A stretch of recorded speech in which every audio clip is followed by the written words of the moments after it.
እንደምን ቆይታችኋል ተመልካቾች? አሁን የምገኘው የአዲስ አበባ ሳምባ ተብሎ በሚጠራው እንጦጦ አካባቢ ነው። በሀገራችን ባለፉት ዓመታት በአረንጓዴ አሻራ መርሃ ግብር ወደ 48 ቢሊዮን ችግኞች እንደተተከሉ ይታወቃል። ይህ አካባቢም አንዱ ትኩረት ነበረ ማለት ይቻላል። አካባቢው ቀድሞውንም በደን ሀብቱ የሚታወቅ ነው። ነገር ግን ያንን ጠብቆ ከማቆየት አንጻር የነበረውን በተለይ ደግሞ የባህር ዛፍን በሀገር በቀል ችግኞች የመተካት ስራ ተሰርቷል ባለፉት ዓመታት። ከዛ ባለፈ ደግሞ ለምግብ የሚሆኑ ችግኞችም እንደተተከሉ ሰምተናል። የእርገት ምጣኔያቸው ደግሞ ምን ይመስላል የሚለውን ከባለሙያ ጋር ቆይታ ማድረግ ይሆናል። አብራችሁ ነው።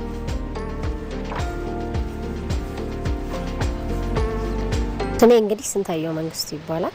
በከተማ ውበትና አረንጓዴ ልማት ቢሮ የተፋሰስና አረንጓዴ ልማት ዳይሬክተር።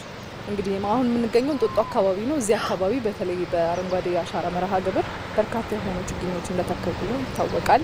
የመጽደቅ ምጣኔያቸው ምን ይመስላል? እስቲ ከሱም ጀምር። እነዚህ በአጭር ጊዜ የሚደርሱ የተዳቀሉ የብርቱካን የሎሚ ዝርያዎች ናቸው ማለት ነው። ሌላው እንጦጦ ላይ እንደምናየው ሰፋ ባለ ዛፍ እንተክላለን። እነዚህን ዛፎች ስንተክል እንጦጦ ያው እንደሚታወቀው በባህር ዛፍ የተሸፈነ ነው።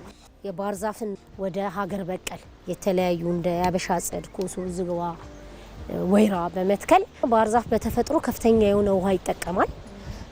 ሩት ሲስተሙ ረጅም በሜትር ድረስ ይሄዳል። የተለያዩ ውሃዎችን አማጦ የመጠቀም ባህሪ ያለው ደግሞ የራሱ የሆነ ጥቅም አለው ባህር ዛፍ።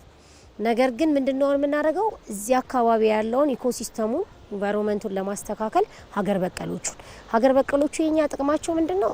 የጽድቀት መጠናቸው ከፍተኛ ነው። ክረምቱን ተከተለን ስንተክላቸው ጽድቀት መጠናቸው ከፍተኛ ነው። ሁለተኛ የሶይል ፈርቲሊቲን ይጨምራል። አምና አሁን ወደ 25 ሄክታር የሚሆን ባህር ዛፍን አንስተን እንጦጦ ላይ ወደ ተለያዩ የሀገር በቀል ተክለን ከፍተኛውን ወደ 98% ጽድቀት የታየበት ነው።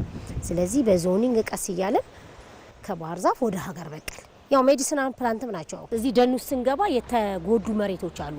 የተቦረቦሩ መሬቶች በጎርፍ የተጠቁ አሁንም ላይ አፈሩን ከልተው ይዘው የሚመጡ ሊኖር ይችላል። ምን እየተሰራ ነው? እርከኖች እየሰሩ ነው። ከላይ በዛኛውም ሳይድ በዚህኛውም ብንመጣ በሁለቱም ሳይድ የኮንሶ እርከኖች እየተሰሩ ነው። እነዚህ እርከኖች ደግሞ ከተሰሩ በኋላ ክረምቱን ተያይዘን እኛ እናደርጋለን የባዮሎጂካል ስራ እንሰራለን። ባዮሎጂካል ስራ የምንለው እነሱ የሰሩትን የፊዚካል ስራ ላይ የተለያዩ የአፈር ለምነትን የሚጨምሩ የውሃውን ስርገት ከርሰ ምድር ውሃውን መጠን ከፍ ሊያደርጉ የሚችሉትን እጽዋቶችን ስንተክል ያርከን አንደኛ እድሜ ይቆያል። ሁለተኛ ደግሞ በጎርፍ ታጥቦ ወደ ወንዝ ሊቀላቀል የነበረው ለማፈር ይቀራል። እንደገና ደግሞ በከተማ ላይ አደጋ ሊያደርስ የነበረው የጎርፍ መጠን ይቀንሳል ማለት ነው። እና ማረጋገጥ የሚባለው ነገር ተጨባጭ በሆነ መንገድ እየተሰራ ነው ማለት ነው። የአረንጓዴ አሻራ አንዱ ትርፋቱ ራስን በምግብ የመቻል ነው። እሱ በአረንጓዴ አሻራ በየአመቱ የሚተከሉ የፍራፍሬ ችግኞች እነሱ አሁን ላይ የምስራች እየሰጡ ምርት እያመጡልን የተሰራው እንግዲህ የአረንጓዴ ልማት ጥበቃ ስራ በተለይ የማህበረሰቡ ተሳትፎ ምን ይመስላል? የእናንተ ቢሮስ እየሰራ ያለው ስራ ምንድን ነው? ያው እንግዲህ የምንሰራቸው ጠቅላላ የአረንጓዴ አሻራን ብንል የአረንጓዴ ልማትን ብንል በህብረተሰብ ተሳትፎ ነው ከፍተኛ ስራ የምንሰራ። ቢሮ ሲነሳ 60% በመንግስት 40%ን በህብረተሰብ ተሳትፎ ነው የሚሰራው። ይሄ ደግሞ ምንድነው ለቀጣይነቱን ለማረጋገጥ ትልቅ ዋጋ አለው። የኔ ነው ስሜት ተሰምቶት ባለቤቱን የኔን ብሎ ከተለያዩ ጥቃት መከላከል መንከባከብ ሲቆረጡ ነው ለማለት የህብረተሰብ ተሳትፎ ወሳኝ ነው። በጣም ነው የማመሰግነው። ቆንጆ ቆይታ ነበረ። እኔም አመሰግናለሁ። እንግዲህ ተመልካቾች እንደተከታተላችሁት ነው በእንጦጦ አካባቢ በተለይ ባለፉት ዓመታት በአረንጓዴ አሻራ መርሃ ግብር የተተከሉ ችግኞች እንጦጦ አካባቢ ምን አይነት ደረጃ ላይ ደርሰዋል፣ የመጽደቅ ምጣኔያቸው ምን ያህል ነው የሚለውን ዞር ብለን ተመለከትን።